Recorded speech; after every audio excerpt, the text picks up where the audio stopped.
مسلمانوں کو اور ان کے سردار حضور پاک کو جب کافروں سے تکلیف پہنچتی رہی اور آئے دن ان میں کمی کی بڑھوتری ہوتی رہی تو حضور پاک نے صحاباؤں کو اس کی اجازت فرما دی کہ وہ یہاں سے کسی دوسری جگہ چلے جائیں، تو بہت سے حضرات نے ہجرت فرمائی۔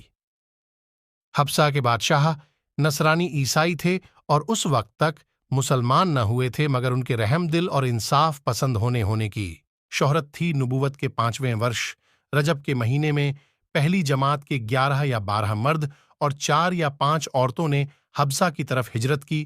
مکہ والوں نے ان کا پیچھا بھی کیا تاکہ یہ جا نہ سکے، مگر یہ لوگ ہاتھ نہ آئے۔ وہاں پہنچ کر ان کو یہ خبر ملی کہ مکہ والے سب مسلمان ہو گئے اور اسلام کو غلبہ ہو گیا۔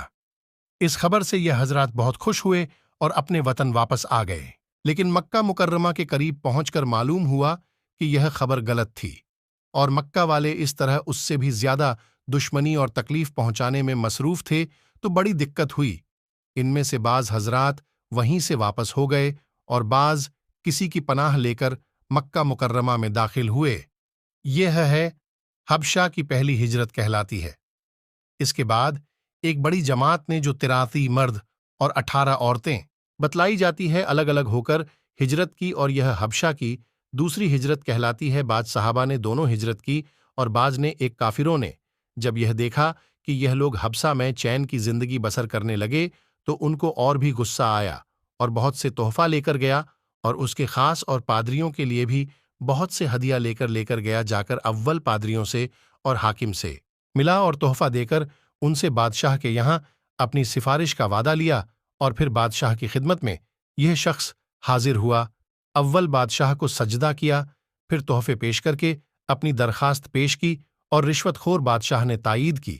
انہوں نے کہا کہ اے بادشاہ، ہماری قوم کے چند بیوقوف لڑکے اپنے دین کو چھوڑ کر ایک نئے دین میں داخل ہو گئے جس کو نہ ہم جانتے ہیں نہ آپ جانتے ہیں، اور آپ کے ملک میں آ کر رہنے لگے۔ ہم کو شلفار مکہ نے اور ان لوگوں کے باپ، چاچا اور رشتہ داروں نے بھیجا ہے کہ ان کو واپس لایا جائے، آپ ان کو ہمارے سپرد کر دیں۔ بادشاہ نے کہا کہ جن لوگوں نے میری پناہ پکڑی ہے بغیر تحقیق ان کو حوالے نہیں کر سکتا، اول ان سے بلا کر تحقیق کر لوں، اگر یہ صحیح ہوا تو حوالے کر دوں گا، اس لیے ان کو بلایا گیا۔ مسلمان اول بہت پریشان ہوئے، کیا کریں، مگر اللہ کے فضل نے مدد کی اور ہمت سے یہ طے کیا کہ جانا چاہیے اور صاف بات کہنی چاہیے۔ بادشاہ کے یہاں پہنچ کر سلام کیا۔ کسی نے اعتراض کیا کہ تم نے بادشاہ کو آداب کے تحت سجدہ نہیں کیا۔ ان لوگوں نے کہا کہ ہم کو ہمارے نبی نے اللہ کے سوا کسی کو سجدہ کرنے کی اجازت نہیں دی۔ اس کے بعد بادشاہ نے ان سے حالات دریافت کیا۔ حضرت جعفر آگے بڑھے اور فرمایا کہ ہم لوگ جہالت میں پڑے ہوئے تھے، نہ اللہ کو جانتے تھے نہ اس کے رسول سے واقف تھے، پتھروں کو پوجتے تھے، برے کام کرتے تھے، رشتے ناتوں کو توڑتے تھے۔ ہم میں مضبوط کمزور کو ہلاک کر دیتا تھا۔ ہم اسی حال میں تھے کہ اللہ نے اپنا ایک رسول بھیجا جس کے نسب کو، اس کی سچائی کو، اس کی امانت داری کو، پرہیزگاری کو ہم خوب جانتے ہیں۔ اس نے ہم کو ایک اللہ کی عبادت کی طرف بلایا اور پتھروں اور بتوں کے پوجنے سے منع فرمایا۔ اس نے ہم کو اچھے کام کرنے کا حکم دیا، برے کاموں سے منع کیا۔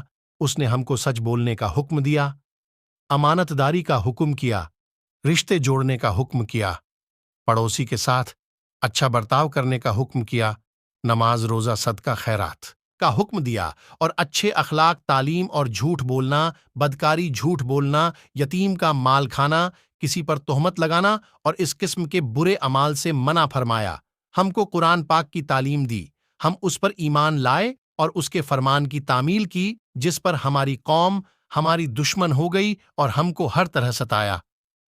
ہم لوگ مجبور ہو کر تمہاری پناہ میں اپنے نبی کے ارشاد سے آئے ہیں۔ یہ سن کر بادشاہ نے کہا، جو قرآن تمہارے نبی لے کر آئے ہیں وہ کچھ مجھے سناؤ۔ حضرت جعفر نے سورت مریم کی اول کی آیتیں پڑھیں، جس کو سن کر بادشاہ بھی رو دیا، اور اس کے پادری بھی جو کثرت سے موجود تھے سب کے سب اس قدر رونے لگے کہ داڑیاں تر ہو گئیں۔ اس کے بعد بادشاہ نے کہا کہ خدا کی قسم، یہ کلام اور جو کلام حضرت موسیٰ لے کر آئے تھے ایک ہی نور سے نکلے ہیں، اور ان لوگوں سے صاف انکار کر دیا کہ میں ان کو تمہارے حوالے نہیں کر سکتا۔ وہ لوگ بڑے پریشان ہوئے کہ بڑی ذلت اٹھانی پڑی۔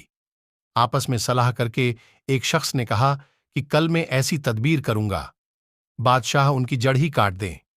ساتھیوں نے کہا کہ ایسا نہیں چاہیے، یہ لوگ اگر سے مسلمان ہو تو مگر پھر بھی رشتہ دار ہیں، مگر اس نے نہ مانا۔ دوسرے دن پھر بادشاہ